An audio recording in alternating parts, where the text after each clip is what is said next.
Nays are 427. The nays are 1. 2/3 being in the affirmative. The rules are suspended. The bill is passed, and without objection, the motion to reconsider is laid on the table.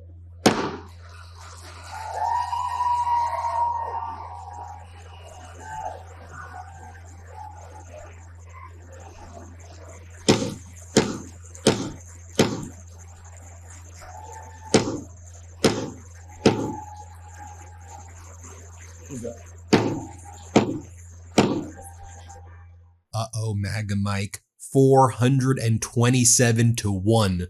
That was the final vote in the House of Representatives to release the Epstein files. MAGA Mike has been in utter terror. He's been panicking in public. He had to pretend that he was voting in favor of the resolution to release the Epstein files so he can now try to figure out with Donald Trump a way to block it in the Senate. By the way, if you were wondering who is the one person who voted against the release of the Epstein files, it was MAGA Republican Congress member Clay Higgins. But before the vote was taken, 427 to 1, MAGA Mike got up there and spoke, and MAGA Mike was speaking in the House chamber, and he goes, "We really have a lot of national security concerns regarding classified information in those files. So we're going to have to work with the Senate after we pass it here, and we're going to have to make some major corrections." Watch MAGA Mike tremble on the floor, highly classified information,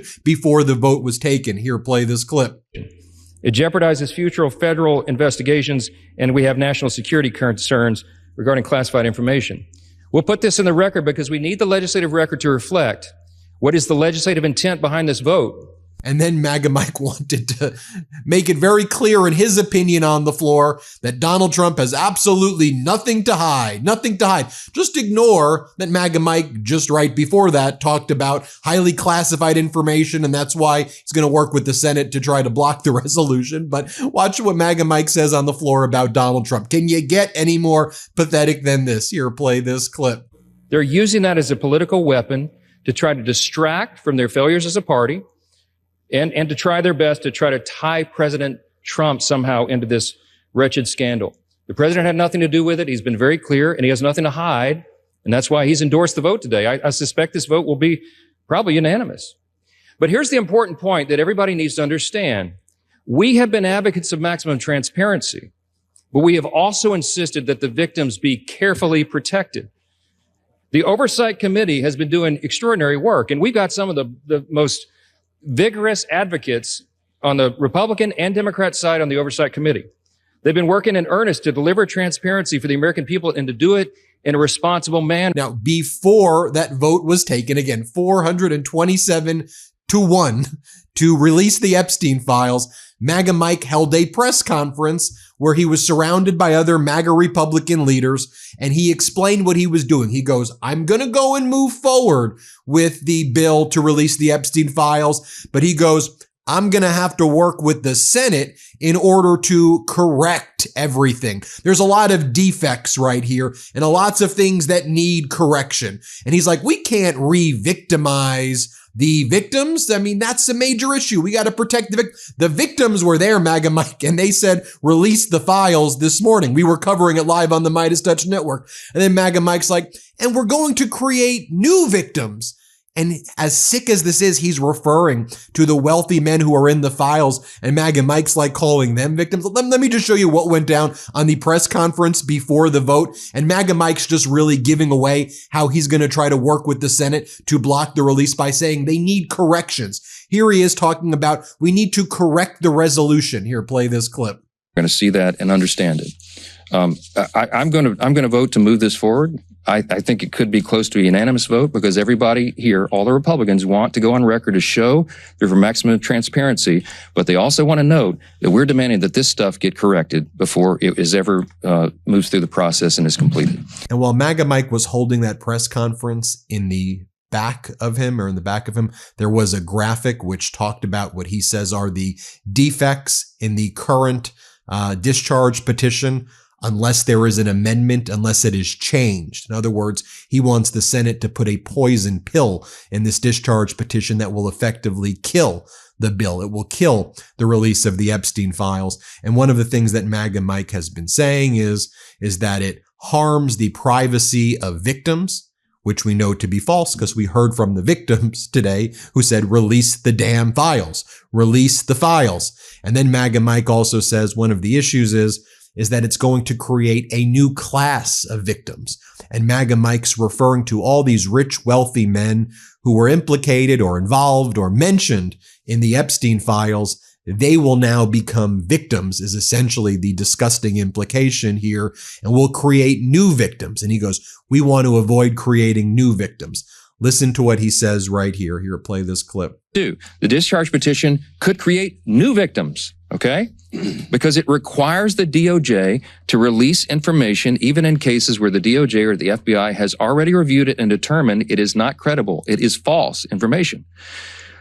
Doing this and requiring this to come out could ruin the reputations of completely innocent people, such as those who have may just have known Epstein but knew nothing of his crimes, or whose names he exploited.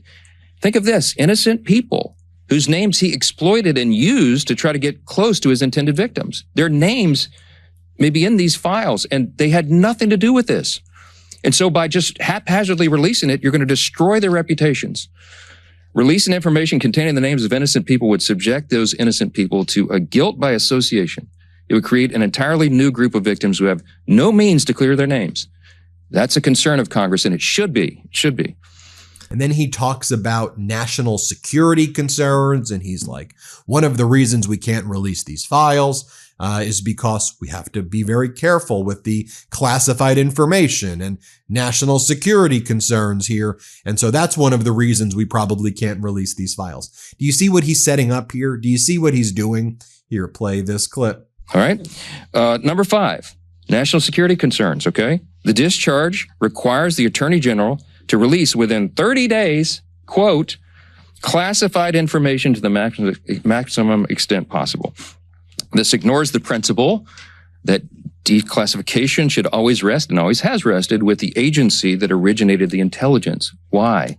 So that they can protect their critical sources and methods. It is incredibly dangerous to demand that officials or employees of the DOJ declassify materials that originated in other agencies, in intelligence agencies. And then MAGA Mike thinks that like everybody's stupid. And he's like, but I do want to know that we, the Republican Party, we put this bill up for unanimous consent. And the Democrats were the ones who objected to the release of the Epstein files. We said, let's do it last week. And we wanted to do it through unanimous consent. And the Democrats said, no, no, no, slow it down. Like, we're not stupid, MAGA Mike. We literally know that you and Donald Trump are the ones and the Republicans are blocking the release. It wasn't the Democrats. You know, by the way, as the survivors were saying earlier in the day, they were like, stop attacking Democrats and stop making it about yourself. Just release the damn files. Here's where MAGA Mike claims that he put this to the floor for a vote and Democrats objected. Here, play this clip. Oh, by the way, I'll just tell you, I put the bill on the floor for unanimous consent last Wednesday night. And guess who objected to it? The Democrats, okay? If this is so urgent and they were so concerned about getting this done and seeing justice be done and all that, they would not have blocked the request, okay? This is about politics. They blocked our unanimous consent motion to expedite their bill and made us waste all this additional time so they could have a show vote today. Republicans are ready to get the job done, to move forward so we can continue to get on to these important issues of dealing with what the American people demand and deserve for us to deal with. If you're like me, instead of learning to skateboard, you wish you were learning to write code. Instead of scraping through college, you wish you bought Bitcoin at less than a cent or secured a few Nvidia shares before they boomed. We might be the FOMO generation, but don't miss out on protecting your future. For around the same price per month as one of your streaming services, you can break our generational cycle and secure your and your family's future by finding life insurance at SelectQuote.com. If you're new to life insurance, you're not alone. Thankfully, I found SelectQuote. For over 40 years, SelectQuote has helped more than 2 million Americans understand their options and get the coverage they need. Over $700 billion in coverage and counting. As a broker, their mission is simple: to find you the right insurance policy at the best price. SelectQuote takes the guesswork out of finding the right life insurance policy. You don't have to sort through dozens of confusing options on your own. Instead, one of their licensed agents will find the right policy at the right price for you, comparing plans from trusted, top-rated insurance companies to find a policy that fits your health, your lifestyle, and your budget. And they work for you for free.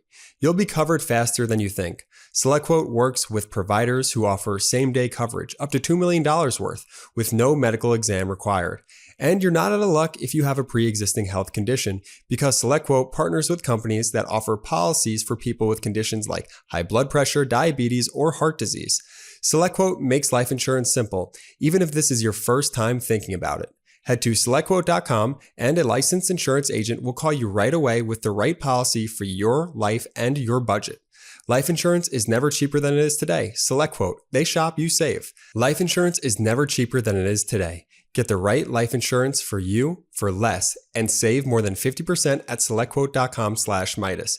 Save more than 50% on term life insurance at SelectQuote.com/Meidas today to get started. That's SelectQuote.com/Meidas. More for MAGA Mike here, where he says, look, I spoke to the Senate Majority Leader, John Thune, and I talked to him and I shared with him my deep concerns about this discharge petition that's been voted on. And we both agreed that we're going to have to be very methodical. We're going to have to be very careful with what's in there, and we're going to figure this out together. That's code word for they're going to stick poison pills in this bill and they're going to kill it. They're going to try to slow it down. They're going to try to delay it for months and then years and as far as they can go. And then they're not going to release the files. This is what their next plan is, as MAGA Mike and Donald Trump realized that there was going to be an overwhelming number of Republicans joining with the Democrats to vote in favor of releasing the Epstein files. So now, again, they're pretending that they support the release, but now they're working with the Senate and saying, oh, we got to be methodical. We got to correct it. We got to fix it, which really is code for kill it. Here, play this clip. Like this, I called my counterpart in the Senate, Leader Thune, and I talked him through this with him and shared our deep concerns. And of course, they share those concerns as well. And so I'm very confident that when this moves forward in the process, if and when it is processed in the Senate, which there's no certainty that that will be, that they will take the time methodically to do what we have not been allowed to do in the House, to amend this discharge petition and to make sure that these protections are there. The authors of the discharge did not allow us to do that here. That's the rules here. But in the Senate, they can correct it. So under that circumstance, because of that, we know there's serious deficiencies. We know that the work of our colleagues in the Senate can address that and will. They're very conscientious and concerned, as we are, about all this.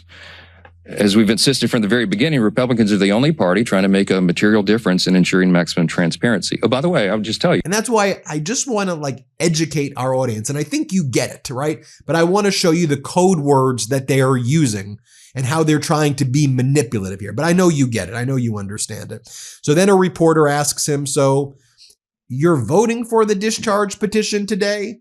Isn't that a reversal on what you've been saying before? And why would you vote on it if you want to correct it? And then MAGA Mike just spews a bunch of word salad, because the true answer is he knows he's going to lose the vote. They want to save face. And then they're going to try to go to the Senate and then work there to kill it to make sure it doesn't get a vote. Here, play this clip. Do you acknowledge that by voting for this discharge petition today, that is a reversal for you? That you could have put this on the floor months ago and not have even needed to have a discharge petition if you had supported it months ago? No, it's not a reversal. As I just explained, we had big problems with the discharge from the moment it was filed. We talked with the authors. There was lots of people that went and pleaded with them to fix it so that everybody could be together, because we've been for maximum transparency. But again, there's a reason you have rules and processes here to ensure that this is not done haphazardly. And do they really think that we, the American people, are just going to forget about it and go, okay, all right, Senate, go and change it, go and correct it? There's nothing to be corrected. It just says release the files and redact the names of the survivors. That's it. Redact the name. That's it. That's all it is. But MAGA Mike Johnson wants to let everybody know, but he's super serious here. Donald Trump has nothing to do with any of this. He wanted to make that clear as he wrapped up this bizarre presser. Here, play this clip. We're trying to somehow tie President Trump to the scandal. President Trump has nothing to do with it. He has said himself he has nothing to hide. And that's clearly what they've been trying to do. They're trying to attack President Trump. This is what they've done. They weaponized the justice system over the last several years to go after him, and this is their latest attempt. And this is what MAGA was trying to push all day. You had Harriet Hageman, MAGA Republican Congresswoman from Wyoming. She's like, it's the Democrats that were involved in this. The Democrats are the ones who were with Epstein. First off, what are you talking about? Second of all, just release the files. We know with Epstein's emails from the 2,300 email threads, Donald Trump's name was on more than half of those email threads. But go ahead, Hageman. Here, play this clip. Perhaps you should look in the mirror. It is one of yours. It is one of yours. It is the Democrats that were the fixers and the attorneys for Jeffrey Epstein. So I guess that it's very difficult for me to take you seriously as you attempt to turn this into yet another attack and another way to get Donald Trump. This isn't about Donald Trump. This is about the Democrats who were aligned with Jeffrey Epstein. One of the things that took place this morning as well and through the afternoon, which I think tells you a lot as well. So MAGA Mike and the Republican leadership in the House limited the debate and would not allow Republicans to even really debate the issue. And they tried to minimize the time that people can speak in favor of the resolution to release the Epstein files. As Democratic Congress member Jim McGovern, who heads the Rules Committee for the Democrats, says, for months, Republican leaders have stonewalled a bill to release the Epstein files. Now they're trying to limit debate. So I'm teaming up with Thomas Massie, Republican, and Ro Khanna to start debate early and give this the time it deserves.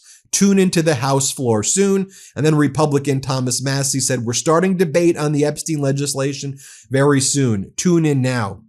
So the Democrats have a finite time to speak. The Republicans refused to let their people speak. So the Democrats lent their time to Thomas Massie and Marjorie Taylor Greene so they could speak on the Democratic side. Massie and Marjorie Taylor Greene were speaking with the Democrats' time on the Democrat side. How wild is that? Here's what Thomas Massie had to say. Play this clip. Decades. That is wrong. Do not let the Senate muck this bill up. And if you're a party to that in the Senate, you are part of this cover-up that we are trying to expose. I am sorry if one of your billionaire donors is going to get embarrassed because he went to Rape Island. That is what they have coming. In fact, they need to be on the other side of bars, a lot of them. Some of them will be embarrassed, but some of them need to go to prison, and the survivors know that. So how will we know if this bill has been successful? We will know when there are men, rich men in handcuffs being perp-walked to the jail. And until then, this is still a cover-up. Here's what Marjorie Taylor Greene had to say. Play this clip.